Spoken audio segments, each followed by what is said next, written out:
తను నీళ్లలో నిలబడి లేడు, రక్తపు మడుగులో నిలబడి ఉన్నాడు తను. స్విమ్మింగ్ పూల్ నిండా రక్తం. స్విమ్మింగ్ పూల్ పక్కనంతా వందలాదిగా మేకల కళేబరాలు, తలలు, గిట్టలు, పేగులు. కళ్ళు తిరుగుతున్నట్లయింది రాజాకి. అతి కష్టం మీద కంట్రోల్ చేసుకుని ఆ తర్వాత సరిగా నిలబడగలిగాడు. నవ్వుతున్నాడు క్లైవ్. బ్లడ్ బాత్ అంటే తెలుసునా? ఇదే రక్తస్నానం అన్నమాట. రక్తం అంటే నీకు భయం అనేది ఏదన్నా ఉంటే పోగొట్టాలనే ఇలా చేశాను మిస్టర్ రాజా. ఇది ఉత్త రక్తపు కొలను మాత్రమే, అందులోనూ మేకల రక్తం, అవునా? కానీ ఇక ముందు ముందు ఈ హిందూ దేశంలో రక్తపు టేర్లు, నదులు ప్రవహించాలి. మేకల రక్తం కాదు, మనుషుల రక్తం. హిందూ మహాసముద్రం ఎర్ర సముద్రంగా మారిపోవాలి. హిమాలయాలు రక్తంతో తడిసి ఎర్రబడిపోవాలి. జరగబోయేదానికి ఇది కేవలం ట్రైలర్ లాంటిదే మిస్టర్ రాజా. ప్రయత్నపూర్వకంగా తనని తాను సంభాళించుకుని స్విమ్మింగ్ పూల్లో నుంచి బయటికి వచ్చాడు రాజా. అతను బయటికి రాగానే తెల్లటి టర్కిష్ టవల్ అందించాడు క్లైవ్. రాజా ఒక్కసారి దాంతో తుడుచుకోగానే అది ఎర్రగా అయిపోయింది. What is the game plan అన్నాడు రాజా నిదానంగా. నవ్వి చెప్పడం మొదలెట్టాడు. కొన్ని దేశాలు కలిసి, ఆ దేశాల పేర్లు ఇప్పుడెందుకులే, ప్రపంచ పటాన్ని మార్చేయదలుచుకున్నాం. ఏ విధంగా? 400 కొత్త దేశాలని సృష్టించదలుచుకున్నాయి ఆ దేశాలు. అంటే ఇప్పుడున్న దేశాలని ముక్కలు ముక్కలు చేసేయడమే. ఇండియాకి సంబంధించినంత వరకు చెప్పుకోవాలంటే పంజాబ్ని ఒక ముక్కగా, కాశ్మీర్ని ఒక ముక్కగా, ఈశాన్య రాష్ట్రాలని కొన్ని ముక్కలుగా, తమిళ ప్రాంతాలని ఇంకో ముక్కగా చీల్చేయడం మా ఇమ్మీడియట్ ప్లాన్. ఎలా? పురాణ కాలంలో యాదవ కులంలో ముసలం పుట్టినట్లు ఇప్పుడు మీ భారత జాతిలోనే ముసలం పుట్టింది. కులాల మతాల కార్పణ్యాలు ఎక్కువైపోయాయి. సో అన్నాడు రాజా పంటి బిగువున. మీ దేశంలో ఎవరు ఎక్కడ ఎలాంటి అల్లరి ఆందోళన మొదలెట్టినా కూడా దానికి మన మిత్ర దేశాల సపోర్ట్ ఉంటుంది. 2 పక్షాలు కొట్లాడుకుంటూ ఉంటే 2 పక్షాలకి మనం సాయం చేస్తామన్నమాట. వాళ్ళు కొట్టుకు చావడం మనకి ముఖ్యం. శ్రీలంకలో మొస్సాద్ చేసినట్లా? ఎక్సలెంట్. నీకు కరెంట్ అఫైర్స్ బాగానే తెలుసు. సంతోషం లేని నవ్వు నవ్వి చెప్పడం మొదలెట్టాడు రాజా. శ్రీలంకలో తమిళ తీవ్రవాదులు, సింహళ తీవ్రవాదులు పరస్పరం మారణ హోమం సృష్టించుకుంటుంటే ఇజ్రాయెల్ గూఢచారీ సంస్థ మొస్సాద్ రంగప్రవేశం చేసింది. అటు తమిళ తీవ్రవాదులకి, ఇటు సింహళ తీవ్రవాదులకి కూడా గెరిల్లా తంత్రాలతో తనే ట్రైనింగ్ ఇచ్చింది. శత్రుపక్షాలకి రెండింటికి ఒకే సంస్థ శిక్షణ ఇచ్చిందని అప్పట్లో ఎవరికీ తెలియదు. ఇండియాలో జరగబోయేది అదేనంటావా? అవును. మొదటి నుంచి కూడా ఇండియాకు ఉన్న బలహీనత ఏమిటంటే కులం. ఇప్పుడది మరింతగా వెర్రితలలు వేస్తోంది. వెనుకబడ్డ తరగతుల వారికి మరికొన్ని రిజర్వేషన్లు అనడంతో అగ్రవర్ణాల విద్యార్థులు ఆందోళన మొదలెట్టారు. అనేక మంది ఆత్మాహుతి చేసుకున్నారు. ఇప్పుడు బీహార్, ఉత్తరప్రదేశ్లలో వెనుకబడిన తరగతులే రాజ్యం చేస్తున్నాయి. కానీ బీహార్ ముఖ్యమంత్రి లాలూ ప్రసాద్ యాదవ్ దృష్టిలో వెనుకబడిన తరగతుల వాళ్ళంటే కేవలం యాదవ్లేనని, మిగతా బలహీన వర్గాలని అతను అణగతొక్కేస్తున్నాడని కార్మికులు మొదలైన వాళ్ళు తిరుగుబాటు చేస్తున్నారు. ఉత్తరప్రదేశ్ చీఫ్ సెక్రటరీ సుబ్రమణ్యం కేవలం బ్రాహ్మణుడన్న కారణంగానే ముఖ్యమంత్రి ములాయం సింగ్ యాదవ్ అతన్ని తీసేశాడు. ఇది చూసిన సుబ్రహ్మణ్య స్వామి బ్రాహ్మణులు తదితర అగ్రవర్ణాల ఆత్మగౌరవం కోసం ఒక సంఘం పెట్టాడు. ఏ కులం గొప్ప, ఏ కులం తక్కువ అన్న ప్రశ్నలు మనకొద్దు. మనకు కావాల్సింది కులాల కురుక్షేత్రం. ఏ 2 కులాల వాళ్ళు, ఏ 2 మతాల వాళ్ళు పోట్లాడుకుంటున్నా సరే, ఆ 2 వర్గాలకి మనం సీక్రెట్గా సహాయం అందిస్తాం. ఎవరికి కనబడని మన అదృశ్య హస్తం కులాగ్నికి ఆజ్యం పోస్తూ ఉంటుంది. దీనికి మన ముఖ్యమైన ఆయుధం ఏంటో తెలుసా? ఏమిటి అన్నాడు రాజా.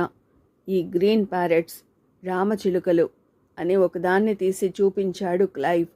పేరుకి ప్యారెట్ అయినా కూడా అది నిజానికి రామచిలుక కాదు.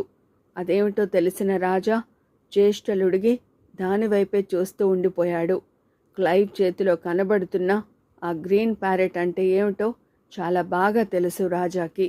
గ్రీన్ ప్యారెట్ అంటే పేక ముక్కల సైజులో ఉండే చిన్న సైజు ప్లాస్టిక్ బాంబ్.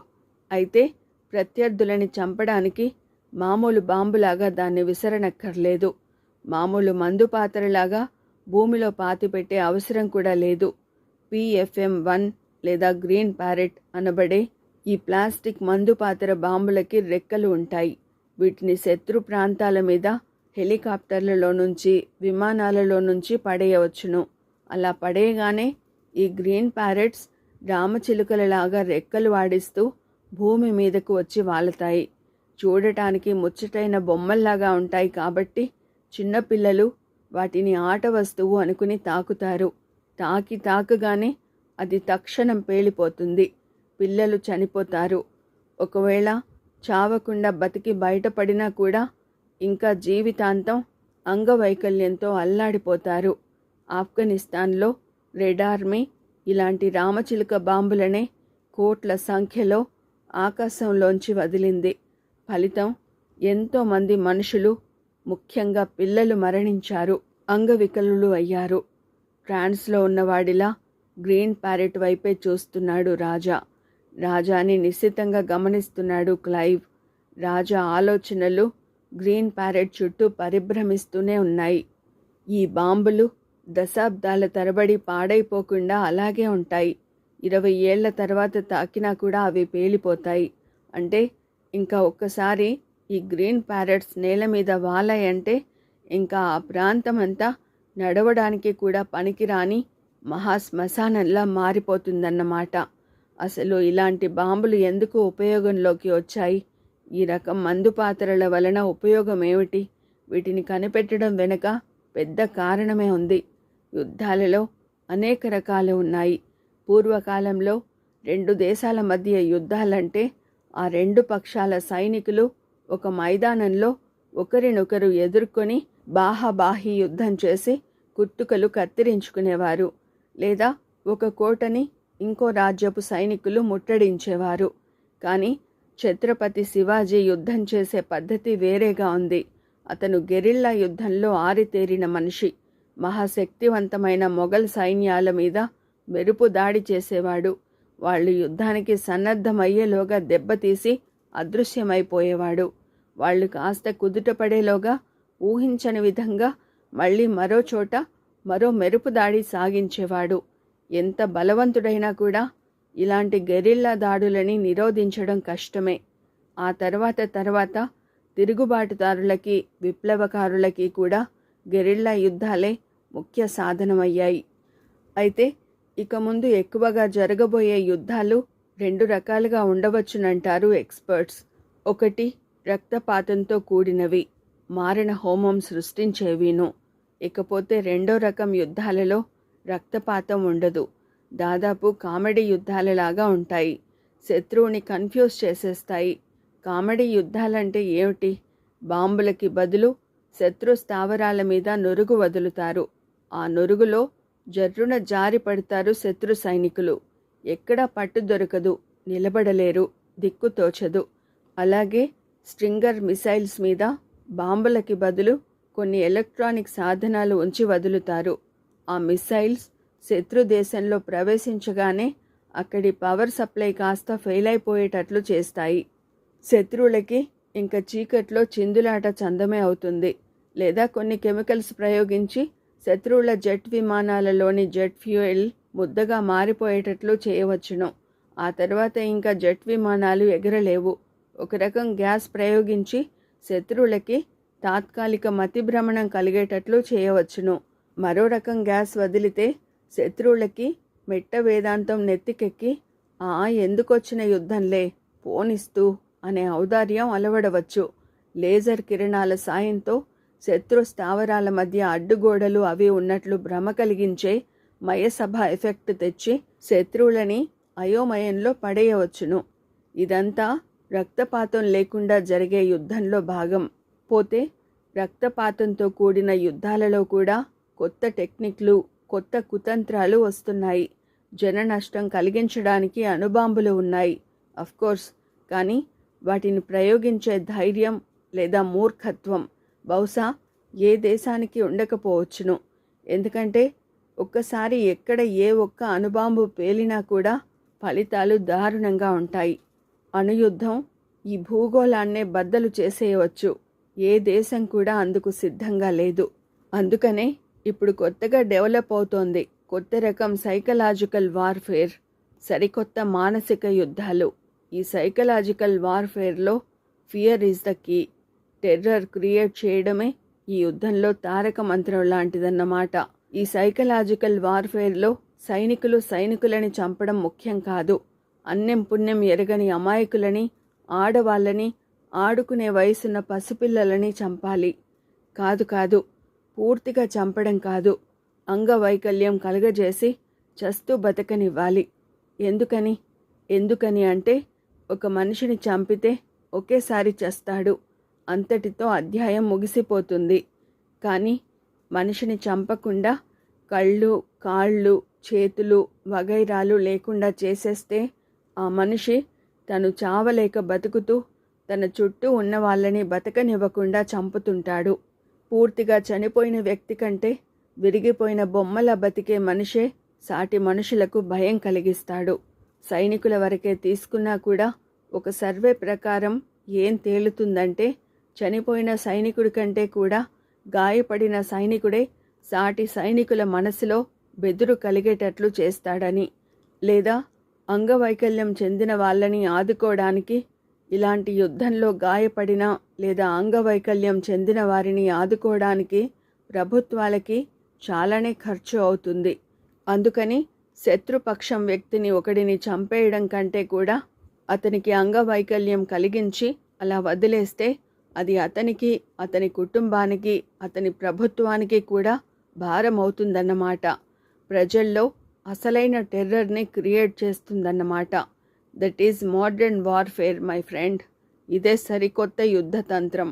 ప్రజలని బతికినన్నాళ్ళు చంపే ఈ నవీన యుద్ధం కంటే ఒకళ్ళని ఒకళ్ళు నరుక్కు చచ్చే పాతరకం యుద్ధాలే నయమనిపించడం లేదు. ఓహోహో, ఏమి పురోభివృద్ధి! మనిషి తన సాటి మనిషిని హింసించడానికో పీడించడానికో ఎన్నెన్ని పరిశోధనలు చేస్తున్నాడు. తలచుకుంటే ఉడుకెత్తిపోతోంది రాజా రక్తం. అతను క్లైవ్ చేతిలోని గ్రీన్ ప్యారెట్ ప్లాస్టిక్ బాంబు వైపే కళ్ళ ఆర్పకుండా చూస్తున్నాడు. మొన్నటికి మొన్న గల్ఫ్ యుద్ధంలో సద్దాం హుస్సేన్ ఏం చేశాడు? ఎదుటి పక్షం వాళ్ల పంట భూములని, పచ్చిక బయళ్ళని అడుగు పెట్టడానికి వీలు లేని మరుభూములుగా మార్చేస్తే తరతరాల పాటు మనిషి, గొడ్డు కూడా తిండి లేక అలమటించిపోయే స్థితి వచ్చేస్తుందని, అలా రావాలని కోరుకున్నాడు. ఇంతకీ ఆ ఎదుటి పక్షం వాళ్ళు తన ఇరాక్ దేశంలో ఒక ప్రాంతంలో ఉండేవాళ్లే.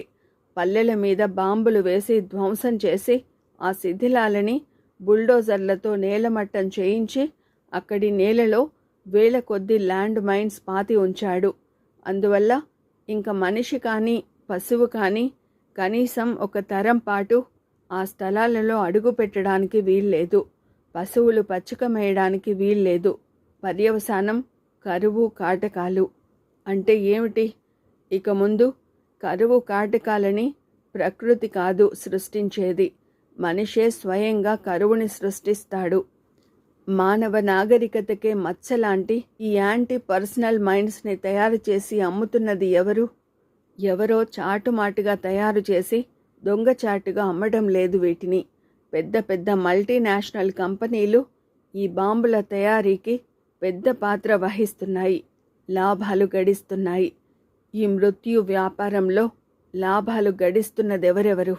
ఇటాలియన్ ఫియట్ కార్ల తయారీలో భాగస్వాములైన వాల్సెల్లా మొక్కానో టెక్నికా కంపెనీ 1982 నుంచి 1985 దాకా ఇరాన్ చీఫ్ సద్దాం హుస్సేన్కి 90 లక్షల మందు పాతర్లని అమ్మింది.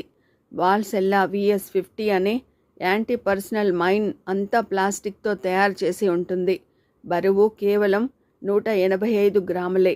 వీటిని విమానాల్లో నుంచి, హెలికాప్టర్లలో నుంచి విత్తనాలను జల్లినట్టు జల్లవచ్చును. చూడగానే బాంబులు అని తెలియకుండా ఉండడానికి గాను వాల్సెల్ కంపెనీ ఇప్పుడు తన బాంబులని మట్టి రంగులో పరిసరాలలో కలిసిపోయేటట్లు తయారు చేస్తోంది. అమెరికాలో తయారయ్యే 1.5 కేజీల బరువుండే క్లేమోర్ను గనుక తొక్కితే 700 స్టీల్ బాల్స్ విసనకర్ర ఆకారంలో విసిరివేయబడి ఒకేసారి అనేక మందికి అంగవైకల్యం కలిగిస్తాయి. Chinese type 72 6.5 KG anti tank mine 300 కేజీల కంటే బరువు మీద పడితే పేలిపోతుంది. ఒకవైపున మనిషి బతకడానికి అవసరమయ్యే నిత్యావసర వస్తువుల ధరలు ఆకాశాన్ని అంటుతున్నా కూడా మనిషిని చంపడానికి పనికి వచ్చే ఈ ల్యాండ్ మైన్స్ మాత్రం చాలా చౌకగానే దొరుకుతున్నాయి. ఉదాహరణకి చెప్పుకోవాలంటే చైనీస్ బాంబు టైప్ 72 ఖరీదు కేవలం 100 రూపాయలే. బ్లాక్ మార్కెట్లో ఈ బాంబుల ధర ఇంకా తక్కువ. ఇటాలియన్ VS-50 ప్లాస్టిక్ బాంబు ఖరీదు 200 రూపాయలు. అమెరికన్ క్లేమోర్ ఖరీదు మాత్రం కాస్త ఎక్కువే, 1000 రూపాయలు అంతే. ఇప్పుడు ఇటాలియన్ వాల్సెల్లా కంపెనీ కొత్త ల్యాండ్ మైన్ని సృష్టించే ప్రయత్నంలో ఉంది. దీన్ని జీప్లో పెట్టుకుని వెళ్తే అది సారవంతమైన భూములలో సెకండ్కి 30 బాంబుల చొప్పున పాతగలదు. ఇలాంటి మందు పాత్రల తయారీ ఫలితంగా వియత్నాం, కంబోడియా, అంగోలా లాంటి దేశాలలో ప్రజలు ఇప్పటికే ఇల్లు వదిలి పొలాల్లోకి వెళ్ళడానికి జంకుతున్నారు. పచ్చటి పొలాలు బీళ్లైపోతున్నాయి. కరువు కాటకాలు పెరిగిపోతున్నాయి. ఈ మందు పాత్రలని ఒకసారి పాతిన తర్వాత ఇంకా ఆ తర్వాత వాటిని కావాలనుకున్నా కూడా తొలగించడం దాదాపు అసాధ్యమే. ఉదాహరణకి ఆఫ్ఘనిస్తాన్నే తీసుకుందాం. ఆఫ్ఘనిస్తాన్లో దాదాపు 60,000 మందు పాత్రలు ఉన్నాయని ఒక అంచనా. వాటిని క్లియర్ చేయాలంటే దాదాపు 6 కోట్ల చదరపు మీటర్ల ప్రాంతాన్ని అతి జాగ్రత్తగా చాలా రిస్క్ తీసుకుని శోధించాల్సి వస్తుంది. సంవత్సరానికి 30 కిలోమీటర్ల స్థలాన్ని కనుక శోధించి బాంబులు లేకుండా చేయగలిగిన ఆఫ్ఘనిస్తాన్ భూములలో ఉన్న 60,000 బాంబులని వెతికి తీయడానికి 4,300 సంవత్సరాలు పడుతుంది. అక్షరాల 4,300 సంవత్సరాలు. ఈలోగా ఆ దేశమేమిగాను, ఆ దేశ ప్రజల గతి ఏమిగాను. అలాగే ఆఫ్రికా ఖండంలో 18 దేశాల్లో 3 కోట్ల బాంబులు బద్దలవడానికి భూమిలో సిద్ధంగా ఉన్నాయి. ఒక్క కంబోడియా దేశపు ప్రజల్లోనే ప్రతి 236 మందిలో ఒక వ్యక్తి మందు పాత్రల వల్ల అంగవికలుడై ఉన్నాడు. అది ఈ యాంటీ పర్సనల్ ల్యాండ్ మైన్స్ ప్రతాపం. గ్రీన్ ప్యారెట్స్, వాల్సెల్లా, క్లేమోర్ టైప్ 72 వాటిని ఇప్పుడు ఈ ఇండియాకు తీసుకువస్తున్నాడు ఈ క్లైవ్. ఎందుకు? ఏం చేయబోతున్నాడు? క్లైవ్ చేతిలోని గ్రీన్ ప్యారెట్ రెక్కలు అల్లారుస్తున్నట్లు అనిపించింది రాజాకి. గ్రీన్ ప్యారెట్స్ అనే రెక్కల బాంబుల వైపే తదేకంగా చూస్తున్న రాజాతో అన్నాడు క్లైవ్. అర్థమైందా? ఈ గ్రీన్ ప్యారెట్స్ని మనం వాళ్ళు వీళ్ళని విచక్షణ లేకుండా వేర్పాటువాదులకి, తీవ్రవాదులకి, కులగులగాళ్ళకి, మతపిచ్చిగాళ్ళకి, ప్రతి రాష్ట్రంలోనూ ఉండే అసమ్మతి వర్గాలకి, చీటికి మాటికి ఆందోళనలు చేస్తూ ప్రజలని పీడించుకుని తినే పార్టీల వాళ్ళకి పంచి పెడతామన్నమాట. ఇంక చూసుకో, దీని ఎఫెక్టు తరతరాల పాటు ఉంటుంది ఈ దేశం మీద. రాజా మనసులోనే అనుకున్నాడు.